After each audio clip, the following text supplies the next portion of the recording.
எவ்வளவு சம்பாதிச்சு என்ன, கையில் காசு பணம் தங்க மாட்டுந்தே என்று சலிப்பும் அலுப்புமாய் இருக்கின்ற நண்பர்களே, எவ்வளவுதான் கடன் பிரச்சனை இருந்தாலும், பொருளாதார பிரச்சனைகள் இருந்தாலும், எந்த கடவுளை கும்பிட்டாலும் அதிலிருந்து விடுபடுவதற்கு வழியில்லையே என்று புலம்புவோருக்கும் ஒரு நல்ல செய்தி. ஆம், இந்த தலத்திற்கு நீங்கள் ஒரு முறையேனும் வந்து அங்கிருக்கின்ற சிவனை கண்ணார தரிசித்தால் போதும். ஒரே ஒரு தடவை உங்கள் வாழ்க்கையில் கண்டிப்பாக ஒரு மாற்றம், முன்னேற்றம் கண்டிப்பாக வரும். அதுதான் நம்முடைய ஸ்ரீநிதீஸ்வரர் ஆலயம். எங்கே இருக்கிறது ஸ்ரீநிதீஸ்வரர் ஆலயம்? அன்னம்புத்தூரில் அருளிக்கொண்டிருக்கின்ற ஸ்ரீநிதீஸ்வரர் ஆலயத்தில் நீங்கள் அங்கிருக்கின்ற சிவனாரை வணங்கினால் உங்களுக்கு சகல ஐஸ்வர்யமும் எல்லா விதமான சுபிட்சமும் கிடைக்கும் என்பது உறுதி.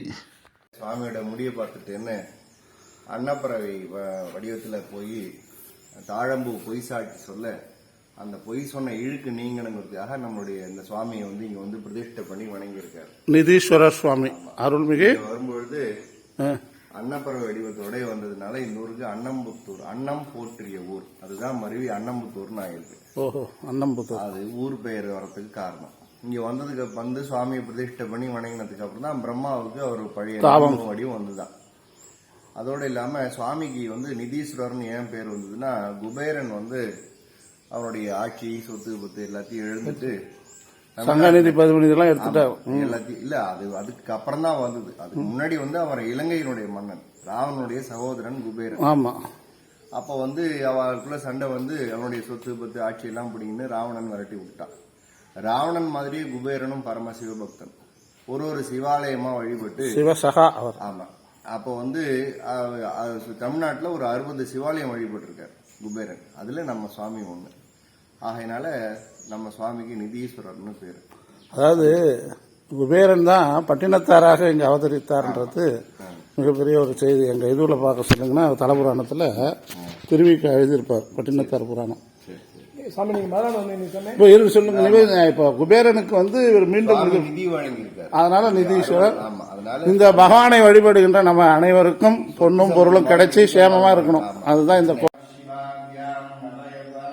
சிவபெருமானின் அடிமுடிக்கான பிரம்மனும் மகாவிஷ்ணுவும் அன்னமாகவும் வராகமாகவும் உருவெடுத்து திருவடியை காண முடியாமல் ஸ்ரீ மகாவிஷ்ணு தன் தோல்வியை ஒப்புக்கொண்டார்.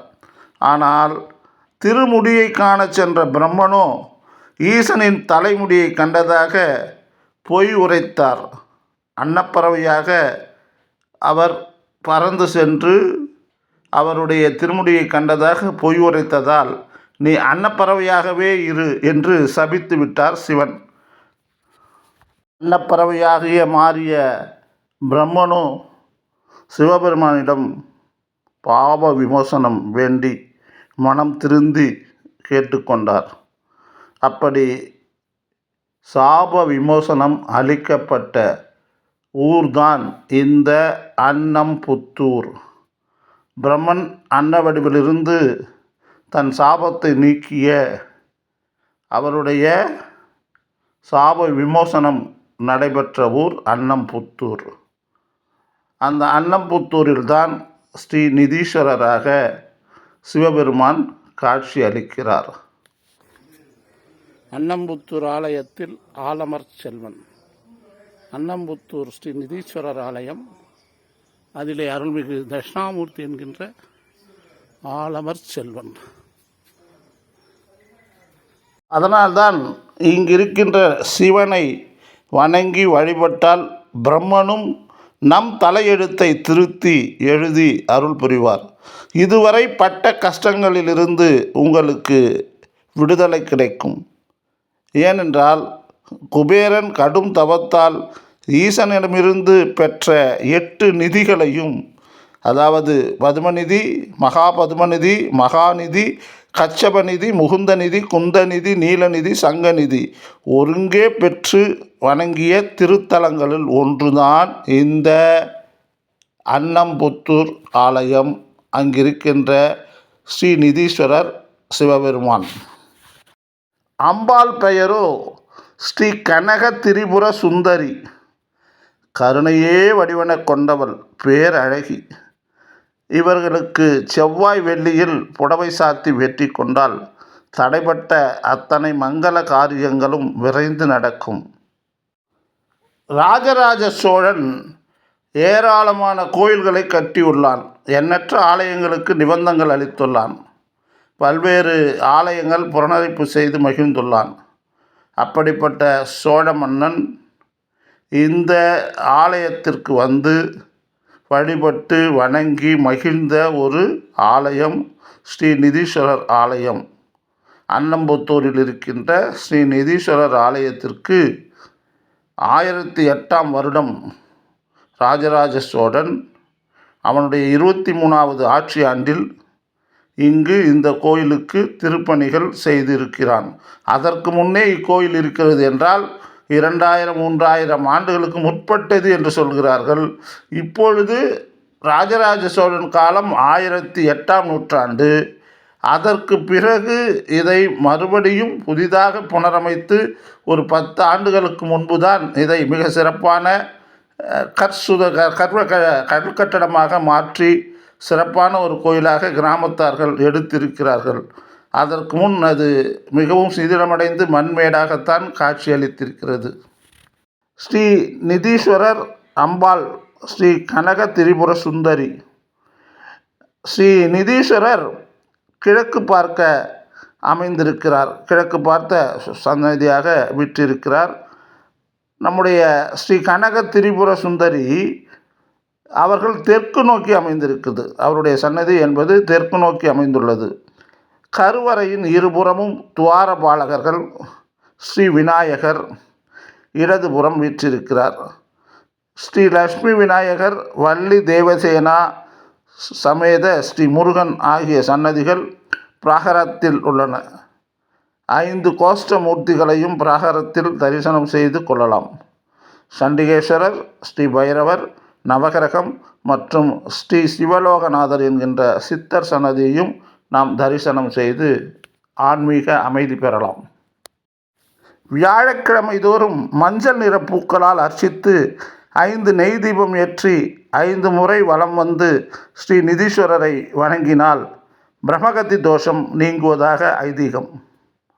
குழந்தை வரம் வேண்டி தம்பதியர் வெண்ணெயை அம்பாள் பாதத்தில் வைத்து சுவாமியையும் அம்பாளையும் தியானித்து 3 முறை வலம் வந்து அம்பாள் பாதத்தில் வைத்த வெண்ணெயை இருவரும் சாப்பிட்டால் குழந்தை பாக்கியம் உண்டாகும். இந்த தலத்தில் உள்ள லட்சுமி கணபதியை சதுர்த்தி தினத்தன்று வழிபட்டு வந்தால் கல்வியில் நல்ல முன்னேற்றம் ஏற்படும். திருமணம் கைகூட வேண்டி வரும் அன்பர்கள் இங்குள்ள முருகப்பெருமானுக்கு செவ்வரளி சார்த்தி வழிபட்டால் திருமணம் கைகூடும். 6 தேய்பிறை அஷ்டமி அன்று காலபைரவருக்கு 8 நெய் தீபம் ஏற்றி வழிபட்டு வந்தால் பிரிந்த குடும்பம் ஒன்று சேரும், தடைப்பட்ட காரியங்கள் நிறைவேறும், பில்லி சூனியம் அகலும். வளர்பிறை அஷ்டமி அன்று ஆகஸ்ன பைரவரை 8 நெய் தீபம் ஏற்றி செவ்வரளி பூக்களால் தரிசித்து வந்தால் அனைத்து செல்வங்களும் கிடைக்கும். ஸ்ரீ நிதீஸ்வரர் ஆலயத்தில் இருக்கின்ற நம்முடைய ஸ்ரீ திரிபுர சுந்தரி மற்றும் ஸ்ரீ நிதீஸ்வரர் இருவரையும் வணங்கி ஒருங்கே ஆலயத்தில் இருக்கின்ற சன்னதிகளையும் வலம் வந்து அனைத்து செல்வங்களையும் சிறப்புகளையும் நாம் ஒருங்கே பெற்று மகிழலாம். வாருங்கள், அன்னம்புத்தூர் ஸ்ரீ நிதீஸ்வரர் ஆலயம். வளங்கள் அனைத்தும் ஒருங்கே கிடைக்க தரிசிப்போம் ஸ்ரீ நிதீஸ்வரர் ஆலயம்.